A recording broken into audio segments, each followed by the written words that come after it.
За намайг Жаал хүүгийн Оюнбат гэдэг Өмнөг аймгийн Ноён сумын уугуул иргэн.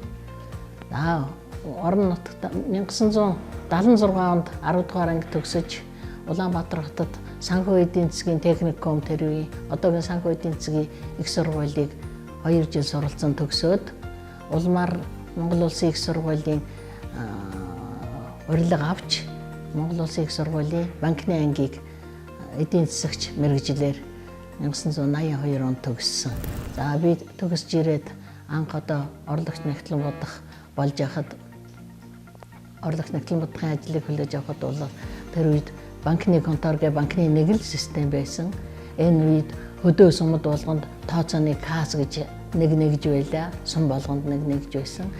Тэр нэгжээс бол бүх одоо юунууд бичиг баримтууд бол шуудангаар авиз гэдэг юм ирж тэрийг бид нар одоо гүйлгэнд Аско 170 гэж 2 машинтай.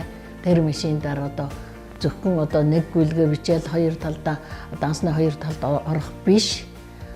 Нэг мөрчлөн хоёр талд нь бичиж байж оруулдаг ийм одоо гар ажиллагаатай байсан. Оны эцэст 31-ний өдөр ажилдаараа сууж байх өдөрч олон тохиолдож байлаа. Бас тухайд их хэнхэг байсан шиг байгаамаа. Одоо нөгөө ингээл өдрийнхөө баримтыг ингээл сайхан үдээд нэгтлэнгууд байна өгтөө зэрэгэлд нөгөө тэрийг одоо за тэр бүрдэл юм ин одоо буруу зөв хийсний одоо маргааш өглөө гихтэл үзэхгүй болохгүй гэл ингээл шөнө хүүхдүүдээ унтуулчиж байгаа тэрийг одоо үзэж буруу зөвийн үзэх жишээний одоо тиймэрхүү байдлаар яадаг байсан. Мартагдашгүй юм бас олон байсан. Хүний амьдралд бол тэгээд сарын одоо оны эцэс гэдэг бол банкны системийн хэмжээнд өнөө гар ажиллагаатай учраас бол маш одоо 30 дэнгний өдөр бол бид нар бол ерөөсөө их цөлөө завгүй байдаг. Энэ үед одоо баг хүүхэд өвдсөн ч тэр хүүхдээ бол одоо үзүүлэхгүй явж байгаа тийм өндрүүлэх ханаад манайд хүндрүүлэх тиймэрхүү юм бол бас гарч ил байна. За хоёр шатлалт банкны систем үүссний дараагаар төв арилжааны банкуудын салбарууд нь орон нутагт үйл ажиллагаагаа явуулж эхэлсэн. За энэ миний ажиллаж байх хугацаанд бол арилжааны банкны маш олон салбарууд манай Өмнөг аймагт салбараа нээж үйл ажиллагаагаа явуулж тэр чинээгээр Өмнөг аймгийн аж ахуйн нэгжүүд, уул уурхайн салбарууд энэ бүгд ард иргэдийг бол одоо санхүүгийн үйлчилгээ хүргэж ирсэнд бол би бас баяртай байдیں۔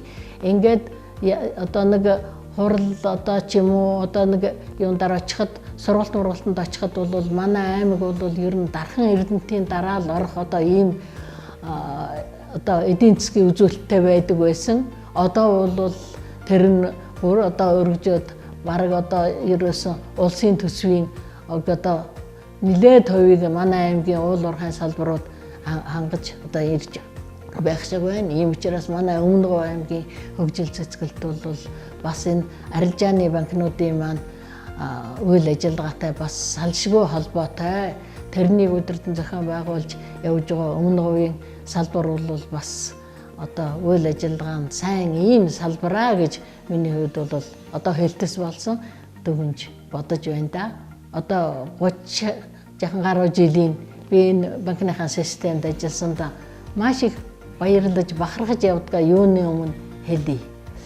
За ингээд энэ түүхэд ойг тохиолдуулан банкны системд өмнө нь цуг ажиллаж байсан Ахмад Настангууд, Идэр дундын Настангууд хоёр шатлалт систем үүсснээс хойш Өмнөг аймгийн арилжааны банкудад хамтран ажиллаж байсан үеийн захирлууд, нэгтлэн бодогч нар одоо ажиллаж байгаа арилжааны банкныхаа хамт олонд тэр дундаа Өмнөг аймгийн Монгол банкны хэлтсийн хамт олон Монгол банкны системийн одоо аймгийн салбаруудын захирлууд байгаа. Миний үед бас цуг ажиллаж байсан нэгтлэнгууд байна. Энэ бүгдээ энэ түүхэд ойн мэндийг хүргье.